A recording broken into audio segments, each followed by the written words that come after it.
तानाशाह के नाम से मशहूर उत्तर कोरियाई नेता किम जोंग चीन की सैन्य परेड में नजर आए, लेकिन इस बार सारी लाइमलाइट उनकी बेटी ने ले ली। ये पहला मौका था जब किम जू ए को किसी विदेश यात्रा पर देखा गया और बस इसके बाद से ही अटकलें भी तेज हो गई कि क्या उत्तर कोरिया को अपना नया शासक मिल गया। महज 12 या 13 साल की इस लड़की को लेकर दुनिया का मीडिया क्या लिख रहा है, चलिए बताते हैं आपको इस वीडियो में। किम जोंग उनका चीन पहुंचना, जहां वो पहली बार किसी बड़े अंतर्राष्ट्रीय बैठक का हिस्सा बने थे, अपने आप में बड़ी खबर था। लेकिन जब वो अपनी बुलेट प्रूफ ट्रेन से बाहर निकलते हैं तो सबकी नजरें उनके पीछे खड़ी एक छोटी सी बच्ची पर जाकर टिक गई। वो थी किम जू ए, नेता किम जोंग उनकी बेटी। और दक्षिण कोरिया की जासूसी एजेंसी के हवाले से कई रिपोर्ट्स में इस बात का जिक्र है कि मिस किम अपने पिता की सबसे संभावित उत्तराधिकारी हैं। कई सालों से माना जाता है कि मिस किम जोंग उन और उनकी पत्नी री सोल जू की 3 संतानों में से दूसरे नंबर की संतान है। लेकिन बच्चों की सही संख्या, उनका क्रम अभी तक पूरी तरह से साफ नहीं हो पाया, क्योंकि किम जोंग उन अपनी लाइफ को बहुत प्राइवेट रखते हैं। उनके परिवार की कई बातें मीडिया में नहीं आई हैं। उन्होंने अपनी पत्नी को भी जनता के सामने तब दिखाया जब उनकी शादी को काफी वक्त बीत चुका था। यहाँ तक कि किम जू ए ही उनकी अकेली संतान है जिनके अस्तित्व की पुष्टि देश के नेतृत्व ने कर दी है। बाकी तो किसी बच्चे के बारे में कोई डिटेल सामने नहीं आई है और न ही उनमें से किसी को सार्वजनिक रूप से देखा गया है।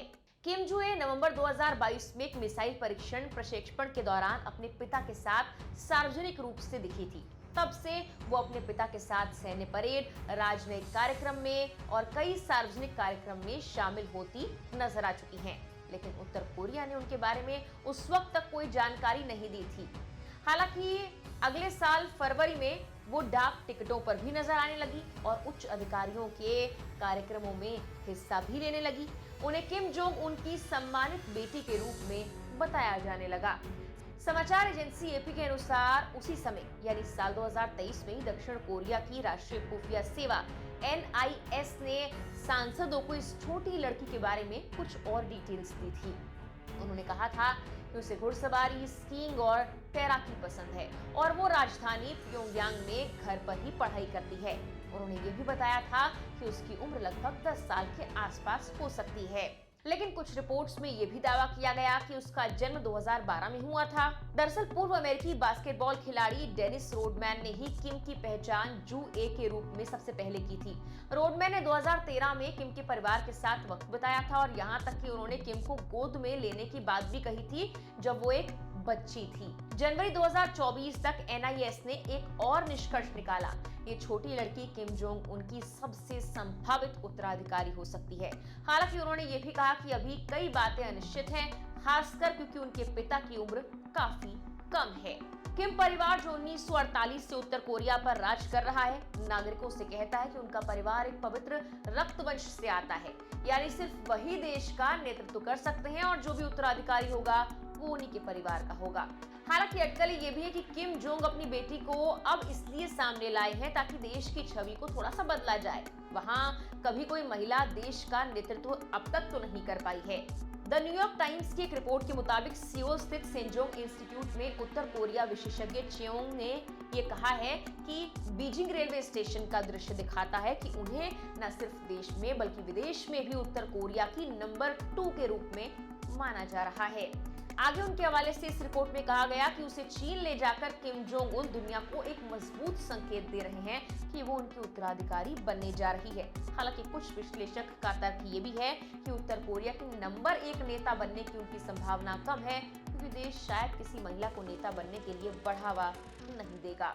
CBS न्यूज की बात की जाए तो उनकी रिपोर्ट के अनुसार किम जोंग उनकी ये यात्रा उत्तर कोरिया की पारंपरिक परंपरा को दर्शाती है, जिसमें नेता अपने उत्तराधिकारी को चीन में प्रस्तुत करते हैं। ये कदम किम जोंग उन द्वारा अपनी बेटी को भविष्य के नेता के रूप में स्थापित करने की दिशा में एक बड़ा कदम हो सकता है। कुछ लोग उनकी महंगी जीवन शैली और बार बार दिखने को लेकर भी नाराज है, जबकि ज्यादातर लोगों के पास खाने और अन्य जरूरी चीजें भी पूरी तरह से नहीं है। बता दें कि किम जोंग अपनी बेटी के साथ अपनी बुलेट प्रूफ ट्रेन से चीन पहुंचे थे। मीडिया से गायब रहने वाले तानाशाह किम जोंग उनकी साल 2023 के बाद ये पहली विदेश यात्रा है। इससे पहले किम 2023 में रूस के दौरे पर गए थे, जहां उन्होंने राष्ट्रपति पुतिन से मुलाकात की थी।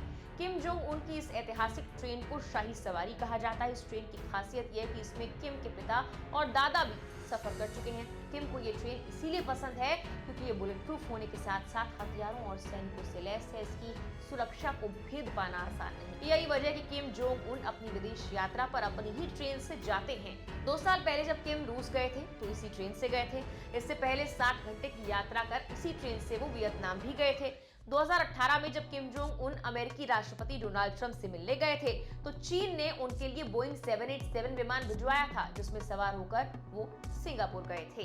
किम जोंग उनकी इस बुलेट प्रूफ हरी ट्रेन की खासियत ये भी है कि इसमें 20 से ज्यादा डिब्बे हैं और काफी धीमी चलती है। आप जानकर हैरान होंगे कि इस ट्रेन की स्पीड मात्र 45 किलोमीटर प्रति घंटे की रहती है। वहीं जब ये ट्रेन चीन पहुंची तो रफ्तार बढ़कर 80 किलोमीटर प्रति घंटे की हो जाती है। इस रफ्तार की वजह से उत्तर कोरिया की राजधानी प्योंगयांग से बीजिंग तक पहुंचने में किम जोंग उन को 20 घंटे का वक्त लग चुका है। फिलहाल के लिए इस वीडियो में इतना ही।